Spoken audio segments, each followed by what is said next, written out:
You think you know what a successful life looks like until you realize the person living it is slowly falling apart inside. My name is Isabella Whitaker. I'm 32 years old, and from the outside, my life looks exactly like something people would envy. I live in Seattle in a clean, quiet apartment that overlooks a small patch of green that turns golden every fall. I have a stable career as a UX researcher, a job that pays well, challenges me, and gives me a sense of purpose. I wake up early, I make my coffee, I follow my routine, and I move through a life that feels organized, controlled, and safe. To anyone watching, I am the definition of independence, the kind of woman who figured things out on her own, the kind of person people assume has no problems. But that's only half the story, the half I allow the world to see. Because the other half of my life exists just 1 hour away, in a place that feels heavier every time I think about it. Every Sunday, without fail, I drive down the I-5 to Tacoma. It's a routine I've followed for years, one I never questioned, one I told myself was simply what good daughters do. The road is always the same, but the feeling in my chest never is. It tightens the closer I get, like something inside me knows what I'm walking into before I even arrive.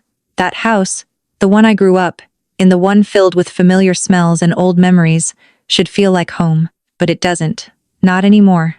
It feels like a place where I play a role I never chose, a place where I am expected to be something I never agreed to become.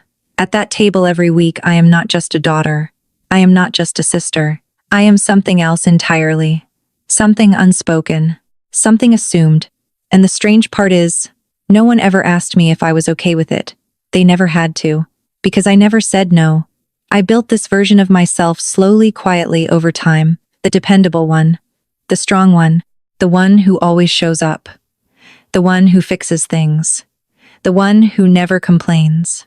And the truth is, at some point, I stopped noticing when it became too much. I stopped questioning why my life felt split into two completely different worlds. One where I was respected, valued, and growing, and another where I was simply expected, used, and invisible. If you've ever felt like you're living two lives at once, one for yourself and one for everyone else, you already understand what I didn't back then. This is where my story begins. Not with a dramatic explosion, not with a single, life-changing moment, but with a quiet routine that hid something much bigger underneath. And trust me, what happens next will change everything. If you've ever been the one holding everything together while no one notices, make sure you subscribe, because this story might feel a little too familiar.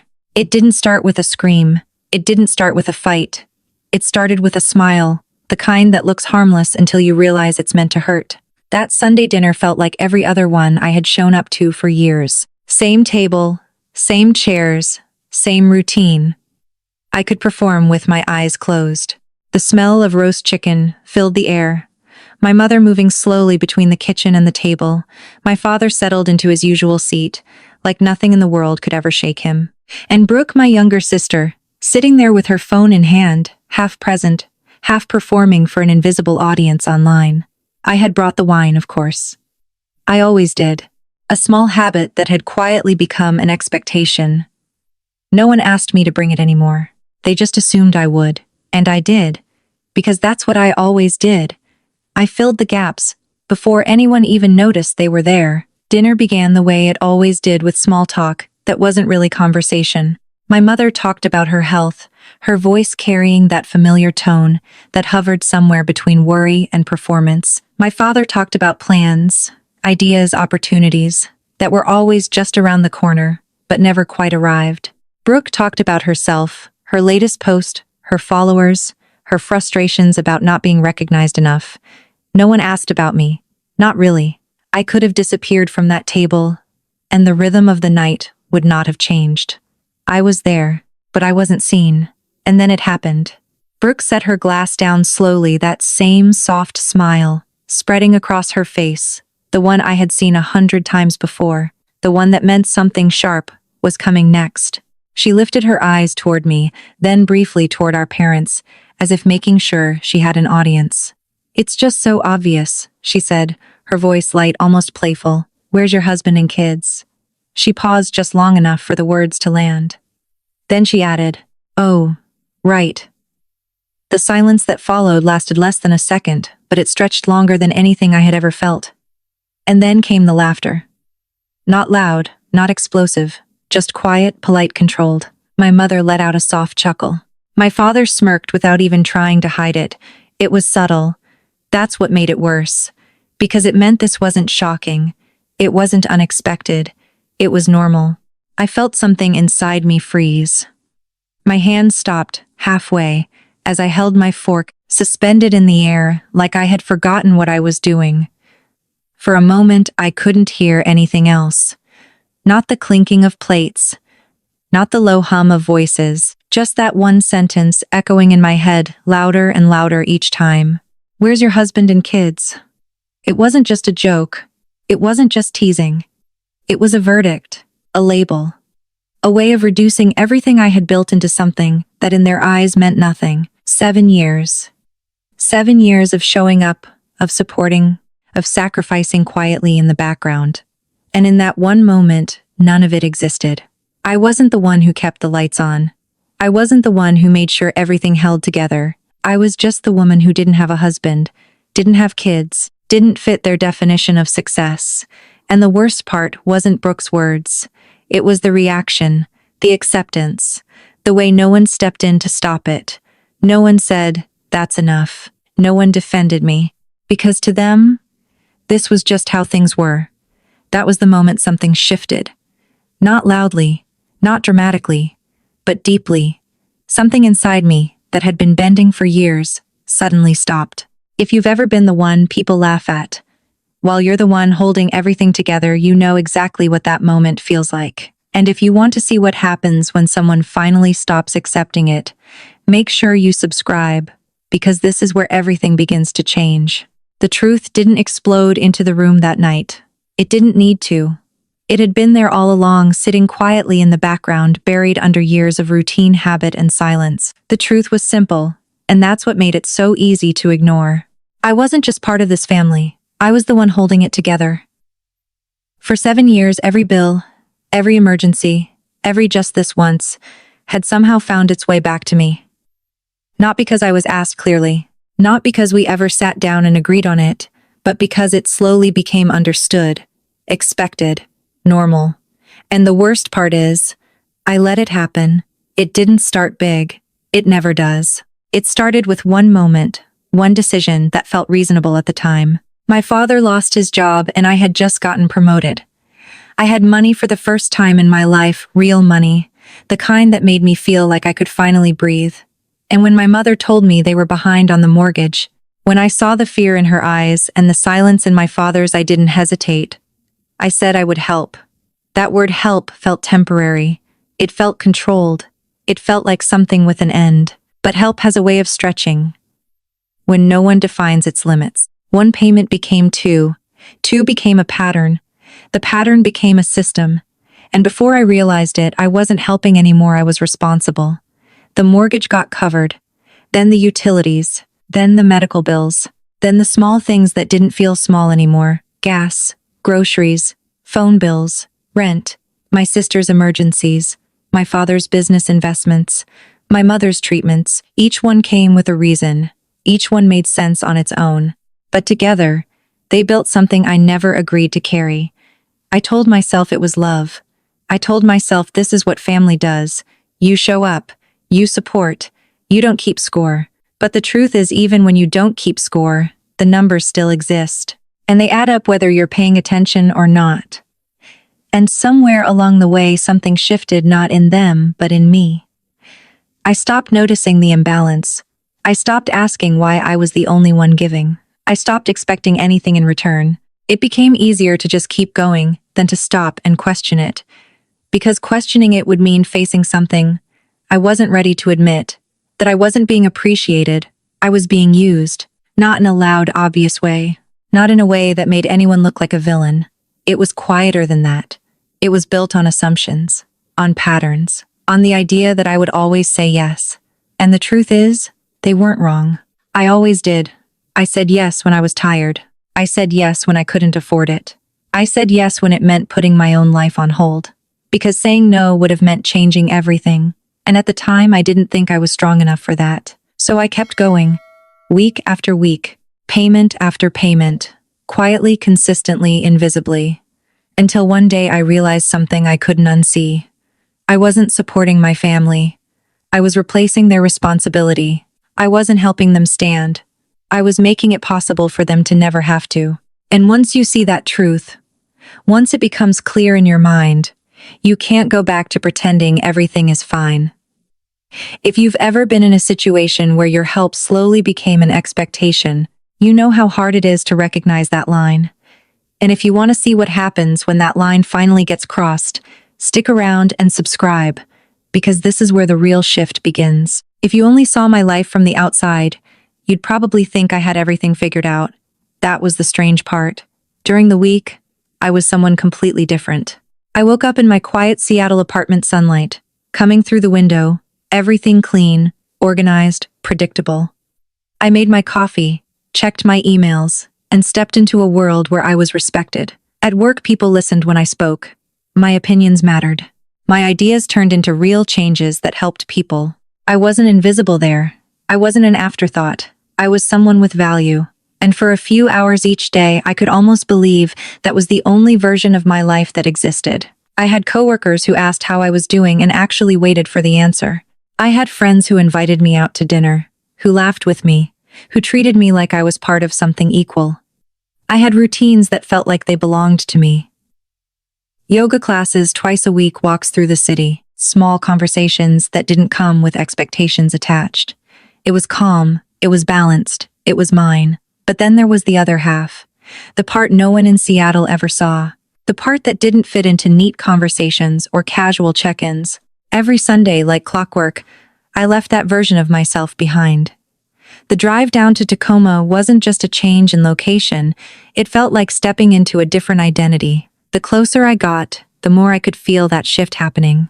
The confident, independent version of me slowly faded, replaced by someone quieter, smaller, more careful, someone who knew exactly what was expected of her. And by the time I walked through that front door, it was like the person I had been all week no longer existed. In that house, I wasn't the woman with the stable career or the independent life. None of that mattered there. My accomplishments didn't carry any weight. My opinions didn't shape anything. My world didn't extend beyond what I could give them. I was defined by what I provided, not by who I was. And the transition between those two lives, it was exhausting. Not physically, something deeper than that. It was the kind of exhaustion that builds when you constantly have to adjust who you are, depending on where you are. When you have to shrink yourself in one place just to survive it, and then rebuild yourself again somewhere else. I started noticing it in small ways. The way my voice changed, the way I hesitated before speaking, the way I automatically looked for problems to fix the moment I walked in. It wasn't something I chose consciously. It was something I had been trained to do. Over time, it became instinct. And instincts are hard to break. But the more I lived those two lives side by side, the harder it became to ignore the difference between them. In one world, I was growing. In the other, I was stuck. In one world, I was seen. In the other, I was used. And the gap between those two versions of myself kept getting wider. At first, I told myself it was normal, that everyone has different roles in different parts of their life, that this was just part of being a daughter. But deep down, I knew this wasn't balance. It wasn't healthy. It wasn't sustainable. It was a split. And the longer it continued, the more it started to cost me, not just financially, but emotionally. Because when you live long enough as two different people, you start to lose track of which one is real. And once that question shows up, you can't ignore it forever. If you've ever felt like you had to become a different version of yourself, just to fit into someone else's expectations, you already understand how heavy that can be. And if you want to see what happens when those two worlds finally collide, make sure you subscribe so you don't miss what comes next. To understand how everything got this far, you have to understand my family, not the version we showed the world, but the reality behind closed doors. On the surface, we looked like a normal family. No one outside would have guessed how dependent everything had become, how quietly the balance had shifted. My mother was the first piece of that shift. She had always been gentle, soft-spoken, the kind of person who avoided conflict at all costs. A few years ago, she had heart surgery. It was serious, the kind of moment that makes everyone stop and reevaluate what matters. She recovered physically, but something changed after that. She never went back to work. She said the stress would be too much, and maybe she was right. But what started as recovery slowly turned into permanent dependence. She began to lean on me, not just emotionally, but financially. Every medication, every appointment, every unexpected cost became something I quietly absorbed without question. Then there was my father.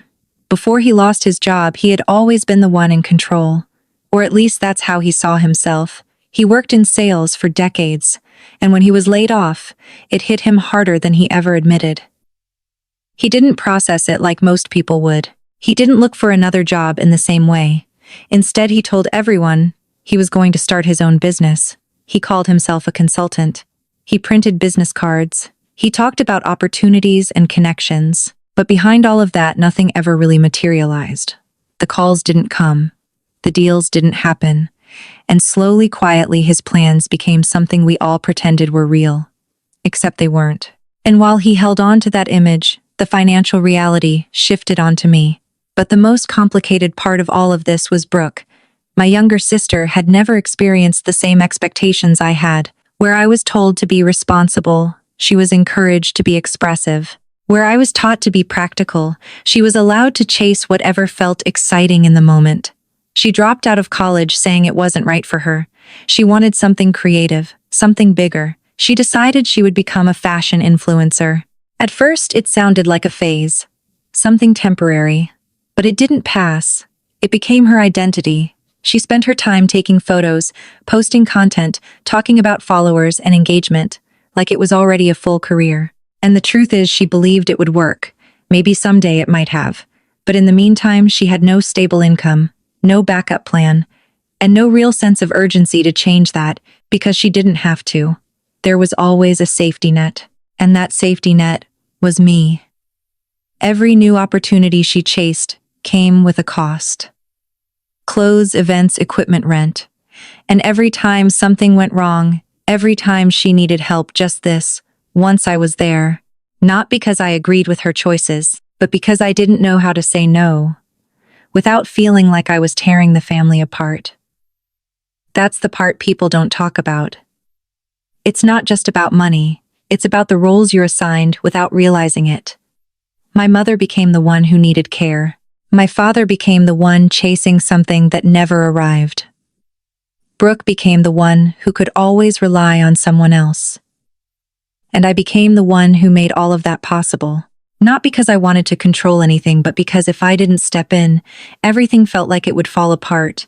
And when you're put in that position long enough, you stop seeing it as a choice. You start seeing it as who you are. If you've ever been the person everyone quietly depends on while pretending they don't, you already know how heavy that can feel. And if you want to see what happens when that role finally breaks, make sure you subscribe and follow along, because this is where the pressure really starts to build. Looking back now, I can see exactly where it began. Not the big picture, not the years of buildup, but the exact moment when everything quietly shifted. It was the day my father lost his job. At the time, it didn't feel like the beginning of something long-term. It felt like a temporary setback, the kind families get through together. I remember walking into the house that evening, excited in a way I hadn't felt in years. I had just gotten my first real promotion. It wasn't just a raise, it was validation. Proof that everything I had worked for was finally paying off.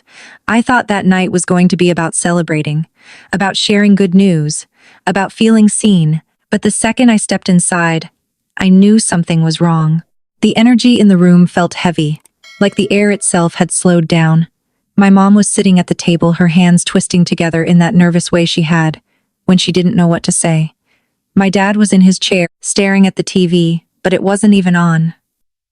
That silence told me more than words ever could. I tried to break it. I told them about my promotion, about how things were finally looking up. My mom smiled, but it didn't reach her eyes. My dad nodded, distracted, like my news didn't quite register. And then my mom said it. The bank called today. That sentence changed everything. They were behind on the mortgage. 2 months, maybe more. My father said it wasn't a big deal, that he had plans, that something would come through soon. He said it like he believed it, or maybe like he needed to believe it. I remember standing there caught between two completely different realities. On one side, I had just stepped into a future I had built for myself. On the other, my family was slipping into something uncertain and unstable.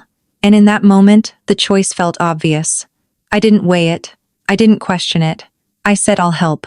It felt simple. It felt right. It felt like the kind of thing you're supposed to say. I told myself it was temporary. Just until things stabilized. Just until my dad got back on his feet. Just until everything returned to normal. That's the part I didn't understand back then. Normal was already changing. I made the first payment without hesitation. It didn't hurt. I could afford it. And more than that, it made me feel useful. It made me feel like I was doing something that mattered. Like I was stepping into a role that only I could fill. And for a while, that feeling was enough. When the next bill came, it didn't feel like a new decision. It felt like a continuation of the first one. Of course I would help again. Why wouldn't I? Nothing had changed yet. My dad was still figuring things out. My mom was still worried. It felt logical to keep going. And that's how it happens. Not in one big decision, but in a series of small ones that all feel reasonable on their own. Each yes makes the next one easier. Each step forward makes it harder to step back. And before you realize it, you're no longer choosing, you're following a path you've already set in motion. At the time, I thought I was stepping in to help my family recover. I didn't realize I was stepping into a role that would slowly replace everything they were supposed to carry themselves. And the scariest part is, nothing about it felt wrong in the beginning. It felt like love. It felt like responsibility. It felt like being a good daughter. But sometimes the things that feel the most right in the moment are the ones that take the longest to question. If you've ever made a decision thinking it was temporary only to realize it changed everything, you know exactly what that feels like. And if you want to see how one small yes turned into something much bigger than I ever expected, make sure you subscribe and keep watching, because this is where the pattern really begins. At some point, the numbers stopped feeling like numbers. They became something else, something heavier, something harder to track, something I didn't want to look at too closely. In the beginning, everything had a clear reason. The mortgage needed to be paid. The utilities couldn't be shut off. The hospital bills had deadlines. Each expense came with urgency, with logic, with a story that made it feel necessary. And because each one made sense on its own, I never questioned the total. I never stepped back and asked what it all added up to. I just kept moving forward, one payment at a time. But over time, the nature of those expenses started to change. It wasn't just the essentials anymore. It wasn't just survival. It became lifestyle. It became comfort. It became expectation. My mother's medications were one thing, but then there were the alternative treatments she wanted to try. The specialists who didn't take insurance, the just-in-case appointments that added up quickly. My father's situation followed the same pattern. At first, it was small, helping him get back on his feet, covering a few costs, while he figured things out. But those plans stretched. The timeline kept moving. And suddenly, I wasn't supporting a transition anymore. I was funding a standstill.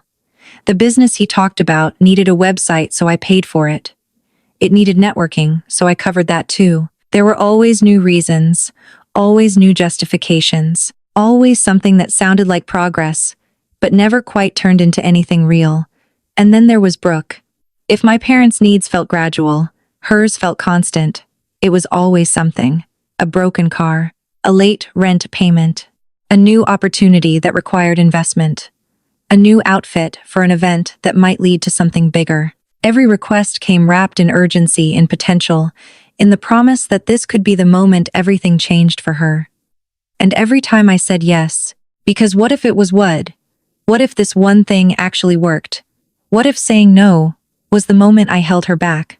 That's how it keeps going. Not because you're forced to do it, but because you start to believe you're responsible for what happens if you don't. And slowly, without realizing it, the scale tips. It's no longer about helping in difficult moments.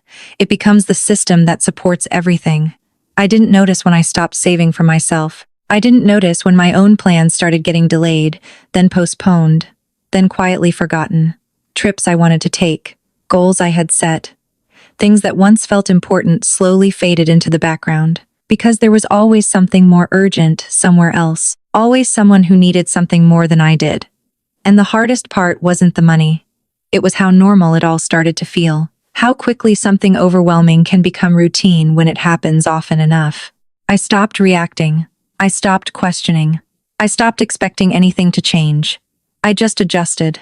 That's what I had learned to do. Adapt, absorb, keep things moving. But the truth is, no matter how much you adapt, there's a limit. There's a point where the weight becomes too much, even if you've been carrying it for years. And when you reach that point, it doesn't feel like a sudden collapse. It feels like something quietly giving way inside you. If you've ever found yourself carrying more and more until you don't even recognize how heavy it's become, you know how easy it is to lose perspective. And if you want to see what happens when that pressure finally reaches its breaking point, make sure you subscribe and keep watching, because that moment is closer than it seems. There's a difference between helping someone and carrying them, but when you're in the middle of it, that line becomes almost impossible to see. For a long time, I told myself I was doing the right thing, that I was stepping up when my family needed me, that I was being strong, responsible, dependable. And in a way, all of that was true. But there was another truth underneath it, one I avoided, because it was harder to face. The support in my family didn't flow both ways. It never really had. It just took me years to admit it. I was the one giving time, money, energy, stability. And they were the ones receiving. Not occasionally, not temporarily, consistently, quietly, without ever questioning whether it was fair. That imbalance didn't happen overnight. It built slowly, so gradually that it felt normal. That's what made it so dangerous. Because when something becomes normal, you stop recognizing it as a problem. You stop noticing the weight, even as it keeps increasing. I remember moments when it almost became clear to me, small flashes where something didn't feel right. Like when I'd try to talk about my own life, and the conversation would shift back to them within seconds. Or when I'd mention a goal I had, and it would be dismissed as unimportant compared to whatever they needed at that moment. Those were the cracks in the system. But I kept smoothing them over.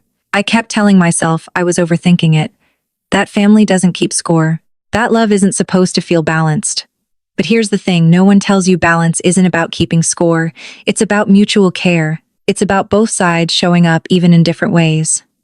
And in my case, that wasn't happening. Not even close. I wasn't just supporting my family. I was enabling a pattern where they didn't have to support themselves. My father didn't have to find stable work, because there was always a backup. My mother didn't have to make difficult financial decisions, because I absorbed the consequences. Brooke didn't have to face the reality of her choices, because there was always someone there to soften the impact. And that someone was me. At first, it felt like I was protecting them, keeping them safe from stress, from failure, from consequences. But over time, I started to see it differently. I wasn't protecting them. I was removing the need for them to grow. I was creating a situation where nothing ever had to change, because no matter what happened, I would step in and fix it. And the more I did that, the more it became expected. Not appreciated, not acknowledged, just assumed. That's the part that hurt the most. Not the money, not the effort, but the way it became invisible. The way everything I did was treated like it was just part of who I was, not something I was choosing to give. And when something becomes expected long enough, it stops being valued. It stops being noticed. It just becomes background noise. I was the background noise in my own family. Always there, always supporting, never really seen. And once that realization started to settle in, it changed everything. Because you can ignore a lot of things, but you can't ignore the feeling of being invisible forever. If you've ever been in a situation where you give and give until it becomes the baseline, you know how hard it is to step back and see it clearly. And if any part of this feels familiar, drop a 1-inch the comments, because I want to know how many people have been there too. And trust me, what comes next is where everything finally starts to shift. The hardest part about imbalance isn't the giving, it's how quietly it rewrites your reality. You don't wake up one day and decide to disappear inside your own life. It happens gradually, in small adjustments you barely notice at first. You say yes when it's inconvenient. You say yes again when it's uncomfortable. And before long, yes becomes your default setting. That's where I found myself. Not choosing anymore, just responding, reacting. filling gaps before anyone even had to ask. And over time, that role didn't just define what I did, it started to define who I was. In my family, I wasn't Isabella the daughter, the sister, the person with her own life and identity. I was the solution, the backup plan, the safety net that made everything else possible. If something went wrong, I handled it. If something was missing, I filled it. And the more consistently I showed up that way, the less anyone questioned it. Because why would they? From their perspective, everything was working. The bills got paid, the problems got solved. Life continued without disruption. But what no one saw, what I barely allowed myself to see, was what it was costing me. It wasn't just the money leaving my account. It was the time I couldn't get back, the energy I didn't have left at the end of each week. The quiet decisions I kept making to put myself second, then third, then nowhere at all. I stopped planning things for myself because I couldn't count on my own stability. I stopped thinking long-term because everything felt temporary, dependent on whatever crisis came next. And the strangest part is no one asked me to do that. Not directly. That's what makes these situations so complicated. It's not always about what people demand. It's about what they come to expect when you never set a limit. And once that expectation is in place, it doesn't need to be spoken. It just exists. You feel it in every conversation, in every look, in every moment where saying no suddenly feels like breaking something important. I started noticing how automatic everything had become. The way my phone would light up with a message, and I'd already know what it was before I even read it. The way my mind would immediately jump to solutions, to numbers, to how I could fix it before I even asked myself if I should. That was the moment it started to feel different. Not just heavy, but wrong. Because helping someone should come from a place of choice. And somewhere along the way, I had lost that choice. I wasn't deciding anymore, I was complying with a pattern that had been built around me. And once you realize that, once you see that your role exists because you've been quietly holding it in place, it forces a question you can't ignore: what happens if you stop? That question is uncomfortable. It's scary, because it doesn't just challenge your behavior, it challenges your identity. Who are you if you're not the one? Everyone depends on what changes if you step back, and what falls apart if you don't step in. If you've ever felt like your help became something you couldn't step away from without guilt, you know exactly how heavy that question can be. And if this is hitting a little too close to home, drop a 2 inches the comments. I want to know who else has been there. Because what comes next is the moment where that pattern finally gets tested. At some point, I stopped noticing what I had lost. Not because it didn't matter, but because it happened so slowly that it never felt like a single moment I could point to. It was a series of quiet trade-offs, small decisions that seemed harmless at the time, but kept stacking on top of each other. I told myself I was just being responsible, just prioritizing what mattered most in the moment. And each time I chose them over myself, it felt justified, logical, necessary. Until one day, I realized I couldn't remember the last time I had chosen myself at all. My life didn't disappear overnight, it faded. It faded in the plans I never followed through, on the trips I kept postponing, the relationships I never gave a real chance to grow. I told people I was busy, that work was demanding, that life was just complicated right now. But the truth was, I had built a life where there was no space left for anything that didn't revolve around them. Even when I wasn't physically with my family, they were still there. In my thoughts, in my decisions, in the constant awareness that at any moment, something could come up that would require me to step in again. It's hard to build something for yourself when you're always preparing to drop everything for someone else. And over time, that constant readiness becomes a habit. You stop investing in your own future because it never feels secure enough to commit to. You stop letting people get close because you don't know if you can show up consistently. You start living in a kind of emotional waiting room, always anticipating the next interruption. I didn't date seriously, not because I didn't want to, but because I didn't know how to explain my life to someone else. How do you tell someone that your time, your energy, your finances, they're not fully yours? How do you build something real when you're already stretched thin, trying to hold something else together? It was easier to avoid it altogether. Easier to stay in control of the parts of my life that felt manageable, even if it meant sacrificing the parts that actually made it meaningful. I told myself I was independent, strong, self-sufficient. And on the surface, that was true. But independence isn't just about being able to take care of yourself. It's about having the freedom to choose your own life. And somewhere along the way, I had lost that freedom. Not because someone took it from me, but because I kept giving it away one decision at a time. That's the part that's hardest to admit. It wasn't just them, it was me too. I allowed the pattern to continue. I reinforced it every time I said yes, without hesitation. Every time I put their needs ahead of mine, without question. And when something goes on long enough, it stops feeling like a pattern. It starts to feel like identity. I was the dependable one, the strong one, the one who didn't need anything from anyone.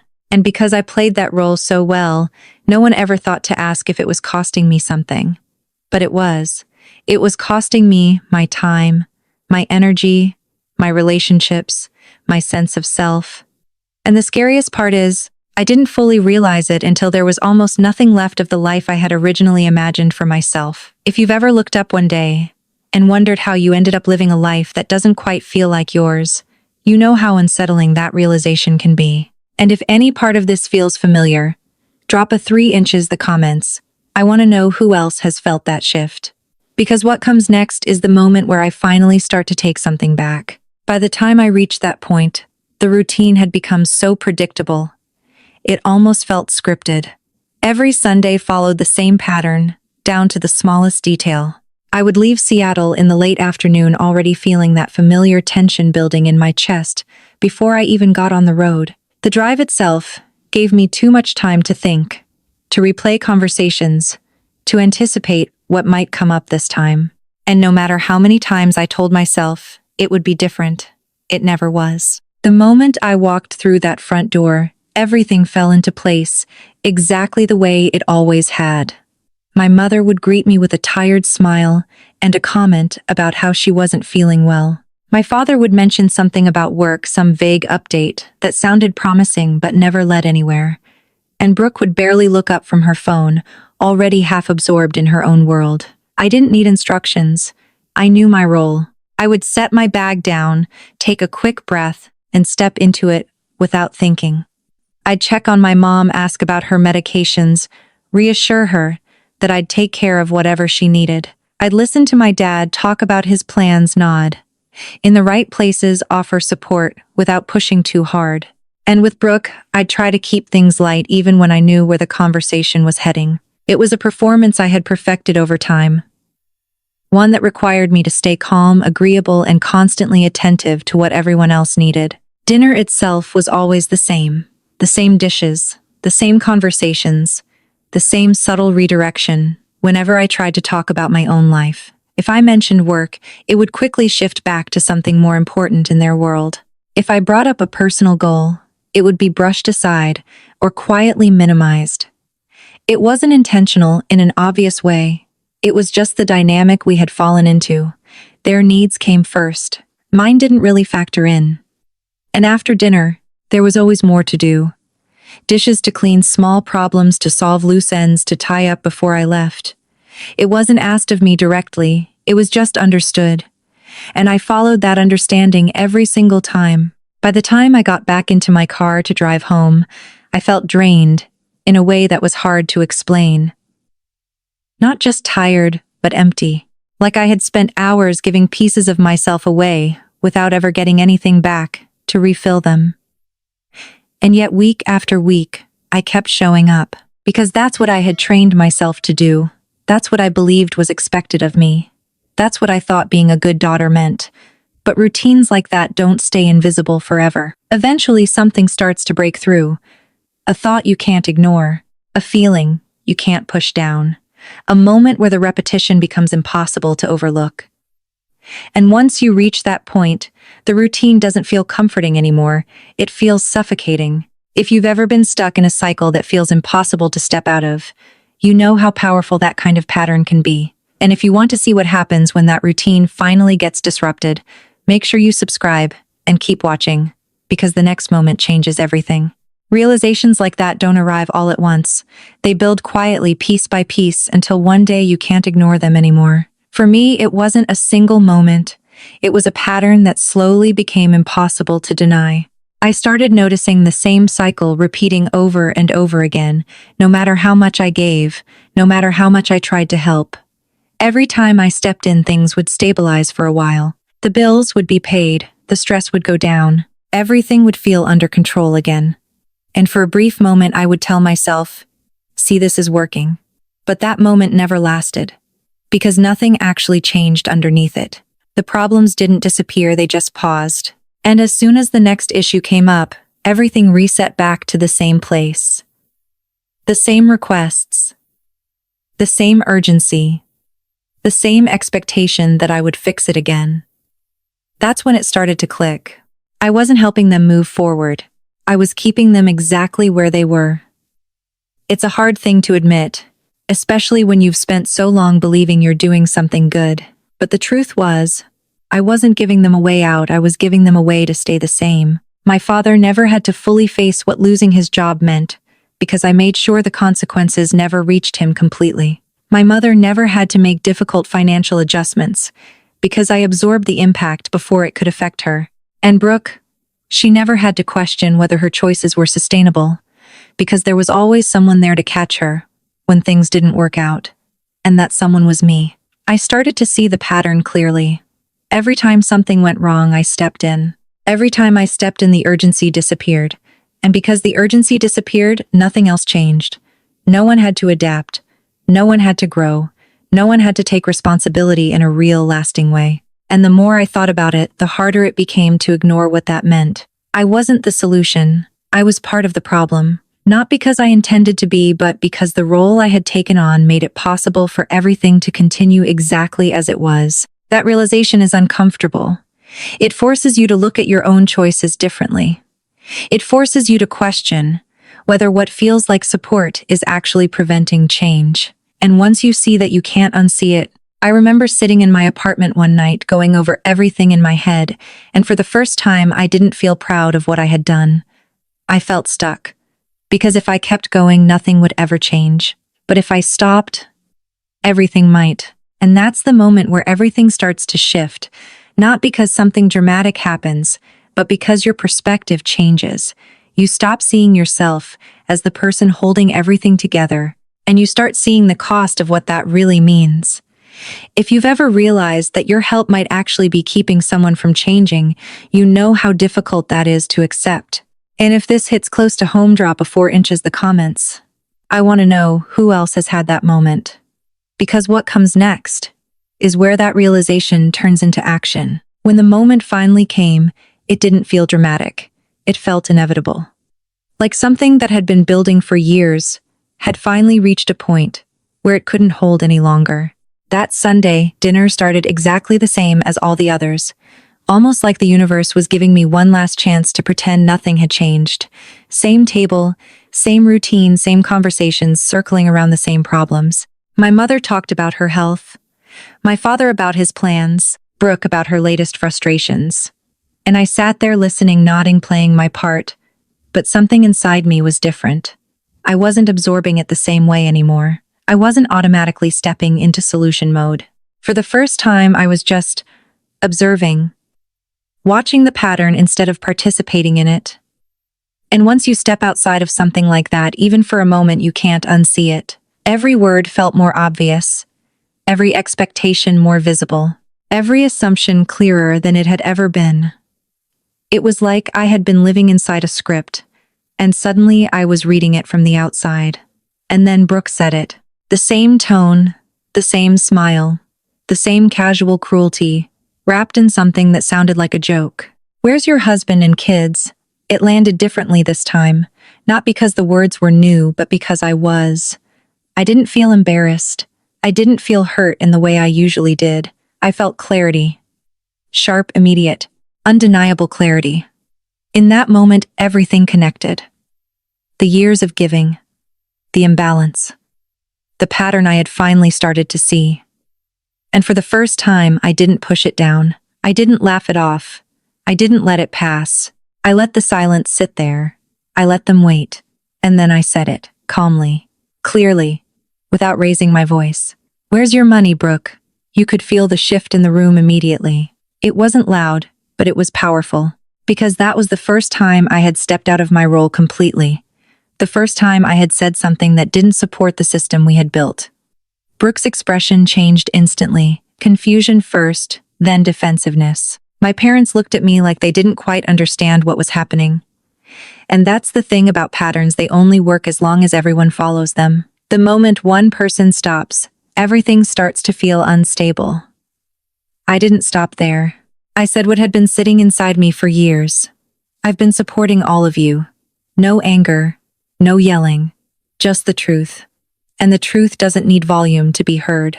The silence that followed was different from anything I had experienced before. It wasn't comfortable. It wasn't polite. It was heavy, real. For the first time, there was no script to fall back on, no easy way to redirect the conversation, no way to pretend it was just a joke. Because it wasn't anymore, it was real. And once something becomes real, it demands a response. That was the moment everything changed. Not because I said something shocking, but because I finally said something honest. If you've ever held something in for so long that the moment you finally say, it feels both terrifying and freeing at the same time, you know exactly what that feels like. And if you've ever reached that point where you decide you're done staying silent, drop a 5 inches the comments. I want to know who else has had that moment. Because what comes next is where everything starts to unravel. The moment I stood up from that table, something inside me locked into place. It wasn't anger, not the kind that explodes. It was something colder, clearer, more final, a decision. For years I had imagined what it would feel like to walk away. But when it actually happened, it didn't feel dramatic. It felt quiet, controlled, certain. My chair scraped softly against the floor, louder than it should have been in that heavy silence. No one moved at first.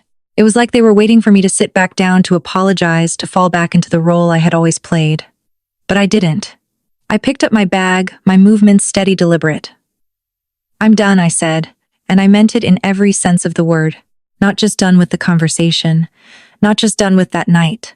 I was done with the pattern, done with the expectations, done being the person who made everything work while no one acknowledged what it cost. The reactions came quickly after that. My father's voice rose first, sharp and commanding, the way it always did when he thought he was losing control.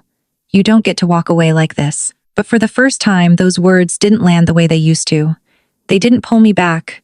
They didn't make me hesitate. They just sounded like noise, like something that no longer applied to me. Brooke's reaction was louder, more frantic. You can't just stop, Izzy. My rent is due. That was it. Not confusion, not reflection, just panic about what she was losing. And in that moment, it confirmed everything I had already realized. This was never about me. It was about what I provided. My mother tried a different approach, her voice soft, emotional, pulling at the same guilt that had worked for years. We're your family. After everything we've done for you. I paused at the door, my hand on the handle. For a second, I felt it, the old instinct to turn back, to fix it, to make it okay again. But instead, I asked a question I had never asked before. What have you done for me? The silence that followed was different. Not defensive, not angry, empty. Because there was no answer, and we all knew it. I didn't wait for them to find one. I opened the door, stepped outside, and closed it behind me. Not slammed, not dramatic, just closed. And that quiet action felt more powerful than anything I could have said. The drive back to Seattle was unlike any other. The same road, the same lights, but everything felt different. My hands were steady on the wheel. My breathing was calm. For the first time in years, my mind wasn't racing through problems I needed to solve. There was nothing to fix, nothing to prepare for, just silence. And in that silence, something unexpected started to surface. Relief. It was subtle at first, almost unfamiliar, but it grew with every mile. Not because everything was suddenly okay, but because for the first time, everything was mine again. My energy, my choices. I had spent so long believing that walking away would feel like losing something, but in that moment, it felt like I had finally stopped losing. That doesn't mean it was easy. It doesn't mean there wasn't doubt waiting somewhere in the background. But the decision itself, that part was clear. And once you reach that kind of clarity, it's hard to go back. If you've ever reached a point where you knew you had to walk away, even if it meant changing everything, you understand how powerful that moment is.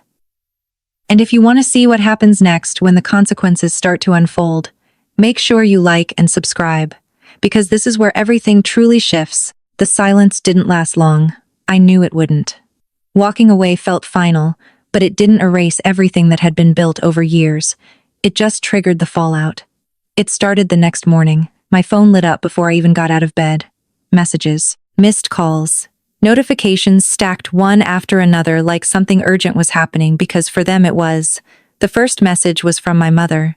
Soft, careful, almost pretending nothing had really changed. "Sweetheart, I think there's a mistake with the bank transfer."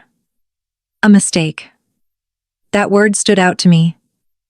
Not a question. Not concern about what happened the night before. Just an assumption that something had gone wrong on my end. That I would fix it. That everything would go back to normal if they just pointed it out. The next message was from my father. Short. Direct. "You forgot the payment." No greeting. No context. Just a correction, like I had missed a chore. Like my role was still exactly the same. And Brooke's message came right after. "Rent's due. Can you send it now?" It was almost surreal. None of them acknowledged what had happened. None of them mentioned the conversation, the confrontation, the shift. It was as if the night before didn't exist at all, and in a strange way that made everything clearer than ever, because it showed me exactly how deeply the pattern was ingrained. To them, nothing had changed, because they didn't believe I actually meant it. I didn't respond. Not right away. I sat there staring at the screen, feeling that familiar pull to fix it, to smooth things over, to go back to what was comfortable. But instead of acting on it, I waited. And the longer I waited, the more the tone of the messages began to change. The calls came first, repeated back to back, filling my phone with missed notifications. Then the text shifted from confusion to urgency. "We need this sorted out today. What's going on? Why aren't you answering?" And eventually the frustration started to show. "You're being irresponsible. This isn't funny. You can't just stop." That was the moment it became real, not just for me, but for them. Because for the first time, they were experiencing the absence of something they had always relied on, and they didn't know how to handle it. I went to work that day like I always did. Same routine, same responsibilities. But internally, everything felt different. My phone kept lighting up even on silent. I could feel the weight of it, sitting there waiting for me to react, but I didn't. For the first time, I chose not to step in, not to solve, not to respond immediately. And that decision, it was harder than walking out the night before, because this was where the pattern really tried to pull me back in. Not with one big moment, but with constant pressure. Repetition, urgency, guilt. All the things that had worked before, but something had changed. I had already seen it too clearly to ignore. I had already stepped outside of it, and once you do that, going back doesn't feel the same. That doesn't mean it was easy. Every message, every call, it all tested that decision. But for the first time, I didn't confuse urgency with responsibility. Just because something felt urgent didn't mean it was mine to fix. And that realization, that separation, was the beginning of something new. Not immediate freedom, not resolution, but space. Space to think, space to breathe, space to finally decide what I was willing to carry and what I wasn't. If you've ever had to hold your ground while everything around you tried to pull you back into an old pattern, you know how difficult that can be. And if you want to see what happens next when that pressure reaches its peak, make sure you like and subscribe, because this is where everything starts to unfold. What I didn't expect was how quiet everything would become after the storm passed. Not immediately. Those first days were loud with calls, messages, pressure, everything trying to pull me back into the same cycle. But eventually it stopped. Not because things were resolved, not because everyone suddenly understood, but because they had no other choice. For the first time in years, I wasn't responding. I wasn't stepping in. And without that, the system we had built couldn't function the way it used to. The silence that followed was unfamiliar. At first, it felt uncomfortable, almost unnatural. I had spent so long being needed that not being needed felt like something was missing. Like I had forgotten to do something important. I would check my phone out of habit, expecting to see another request, another problem waiting for me to solve. But there was nothing, and in that nothing, something new started to take shape. Space, real space. Not the kind you fill with obligations or responsibilities, but the kind that lets you hear your own thoughts again. The kind that reminds you what your life feels like when it actually belongs to you. I started noticing small things at first. How quiet my apartment felt in the evenings. How I could sit with a cup of coffee without thinking about what was coming next. How decisions, even simple ones, felt different when they weren't tied to someone else's needs. It wasn't dramatic. It wasn't instant. But it was real. And over time, that quiet turned into something stronger. Clarity. I began to see my life not as something I had to manage for everyone else, but as something I could build for myself. I started doing things I had put off for years. I made plans, and this time I followed through. I reconnected with parts of myself that had been pushed aside for so long, I almost forgot they were there. It didn't mean everything was perfect. There were still moments of doubt, moments where the old guilt tried to creep back in, moments where I wondered if I had gone too far, if I should reach out, if I should fix things. But each time I came back to the same truth. Nothing would change if I went back. The only difference would be that I would lose myself again. And that wasn't something I was willing to do anymore. A few months later, I drove past the house I grew up in. It looked smaller than I remembered. There was a sign out front for sale. It wasn't a shock. It was the natural result of everything that had happened. And as I sat there for a moment looking at it, I didn't feel anger. I didn't feel satisfaction. I just felt closure. Because for the first time, I understood something clearly. You can't build a stable life on someone else's constant sacrifice. Eventually, something gives. And when it does, you're left with the truth of what was really holding everything together. That experience changed me. Not in a loud, obvious way, but in a steady, lasting one. I stopped measuring my worth by how much I could give. I stopped believing that being needed was the same as being valued. And most importantly, I learned that setting boundaries isn't about pushing people away. It's about finally allowing yourself to exist in your own life. If you've ever had to make a decision that changed everything just to find peace again, you understand how powerful that kind of change can be. And if this story resonated with you, make sure you like and subscribe so you don't miss the next video, because there's always more to uncover when it comes to the choices that shape who we become.